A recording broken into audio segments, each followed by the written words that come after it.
When I landed in Vietnam, we were in Da Nang. John and I hitchhiked from Da Nang to Cam Ranh Bay to Phong Tau. It took us 3 or 4 different days. With MAC-V had several different types of aircraft they used to maneuver, Air Force guys used to maneuver people from point A to point B. And along with the South Vietnamese with their chickens and pet pigs and all that other stuff you used to fly with. Landed in Phong Tau, and because it's all new to me, and the temperature is horrendous, very, very hot. And I got assigned to the flight line. I was a door gunner. I thought I was going to go right out to detachment and start slinging bullets, because that's what I wanted to do. That's what I was. I was a door gunner. I worked on the flight line for a month and a half, 2 months, and then along comes the Tet Offensive. I was in Phong Tau when the Tet Offensive started. Before the Tet Offensive was over, I was already in Vinh Long Army Airfield, and detachment number 3. It was one of the land-based 2 gunships that supported the Navy SEALs and the PBR boats on the rivers. And we had a certain area we had to patrol daily. And then when the PBRs got in trouble, they always, what they call, scramble the Seawolves. So that's how that all came about, with the scrambling. I mean, from 3 minutes from the time we got the call, we were airborne. We stayed in a little trailer right on the flight line. The trailer slept 4 officers and 8 crew members. So with 2 ships, that's all we had was 2 ships. It been long, and that's all every detachment would have, was 2 ships, 2 gunships. Now, different detachments outfitted their UH-1Bs in different arrangements. Some had 40mm cannons on them. Some had twin 30 caliber machine guns. All of them had M60 machine guns, and several ships had 50 caliber machine guns on different detachments. We had 4 land detachments and 3 ship detachments. They were flying off from World War II LSTs. LST, landing ship tanker. And that's exactly what it was. And both birds could not leave at the same time. One bird had to spin up and leave and stand out over the river and hover while the other ship spun up and got airborne. And if you've ever seen an LSD, the flight deck is no bigger than this room. And then you've got the edges go off the side of an LSD. If you didn't get transitional lift, you were going in the drink. And we had several guys, several young ensigns, that's exactly what happened. They wound up going in the rivers. Tell me more about your point of view as a Seawolf, like your job.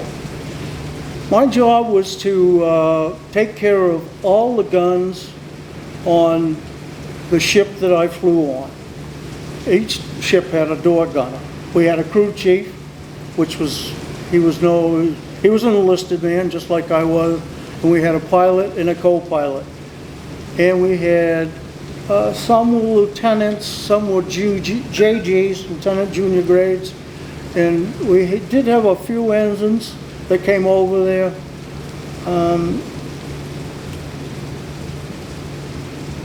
The ensigns, they really didn't get a fair shake, because most of the fire teams were made up of lieutenants and lieutenant commanders, which as John said, you know, it's luck of the draw, I guess, whoever you get saddled with. I was lucky and I got a Lieutenant JG, name was Thomas Krul out of Dallas, Texas. Him and I communicate pretty much weekly still today. He's a retired Navy captain now. And he always complained to me about brassing him. When the M60 ejects a shell, it comes out over the left-hand side. It would, and the brass is hot. And some of the door gunners would flip their guns over, put an extra grip on them, and put one on the ends so we could maneuver it better. I was always brassing Krul because I had the gun flipped upside down and shells were coming out going this way inside the cockpit. They're bouncing off the overhead. But anyways, I maintained the guns. After every gun run or after every flight, we would fix, clean, make sure none of the springs are busted inside, make sure the barrels were not warped, bent, or buckled. Even on the 50 cal, you could fire maybe less than 100 yards in the barrel. If you kept your thumb on the trigger long enough, the barrel would droop. So you had to change barrels quite frequently. And carrying spare barrels for a 50 caliber machine gun is just more weight. That's all. We had, each door gunner held 2,000 round door boxes of 7.62. And on a good day, you could go through 3-4 door boxes. Now, when I say a good day, we would make several gun runs, come back, refuel, rearm the rockets, the 2.75 rockets.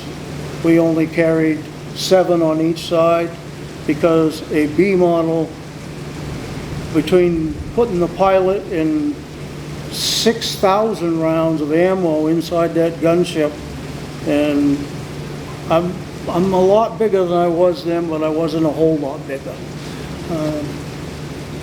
But the weight ratio and the weather conditions, and we flew whenever we could, in the rain, in the monsoon seasons we flew, just like this. But anyways, we did a lot of work with the Navy SEAL Team 1 and 2. They were the very first guys to go over there, well, other than the frogmen. They were still part of the UDT teams back then, before the SEALs really got really well established. We had a detachment right there at Vinlong, so we kind of looked after each other. We watched their backs, they watched ours, but they were when somebody had to be called, it was the Seawolves that went to rescue or get them out of any tough jams that they were in. Can you recall your first gun run? Yes, I can. Probably the first one was right after TET in March of '67. I was flying with Glenn Wilson, another aviation machinist mate jet. We were flying on the brick factory, and that was there was plenty of cover for the VC to hide there in the brick factory, and it was right off from Parrott's Beak, which is off one of the rivers. Parrott's Beak was really owned by the VC. They owned Parrott's Beak. But the brick factory was just a little ways down the road from maybe a couple clicks. So it was always receiving fire from the brick factory. And I'm flying along with Wilson, and the bullets are coming up. And I was I guess it was my first gun run. I was dumbfounded. And he asked me, Chase, are you ever going to shoot that gun? In broader terms, I might add. So I got to shooting the gun, and I got the hang of it pretty quick. They gave us these nice things that we could hook to the back of a harness, and it was really a monkey belt. That's what they called it. So you could step out onto the skids, you could step out onto the rocket pods, and you could really fire really forward along with the flex guns, or you could come over the pylon and shoot between the skids or behind, cover behind. So I mastered that pretty well right off from the get-go. I didn't try it at Fort Benning, Georgia, but I did try it when we were actually on a gun run. Was there any close calls? Yeah, several. We had had a report, this is well into the summer of '67. We had a report of sampans, 30 to 40 sampans sneaking through this river, and they were going to be on another canal early one morning, and the fire team left early, tuned up real early and got ready, and we actually surprised them, and we took out about 20 sampans and at least 30 KIA. And of course, they're all shooting back at you, and trust me, when a 51 caliber bullet goes whizzing by your head, they look as big as footballs. And they're just as bright. Luckily, they had green traces and we had orange. So you could tell the difference when a green one's coming your way. Better hide and find cover. What's another combat scenario or story that you can recall that really sticks out? Probably Lieutenant Commander Wesolewski's rescue story with he's Lieutenant Colonel Jack Jacobs today, but he was only a little lieutenant. And he was near Parrots Beak with a Tiger team.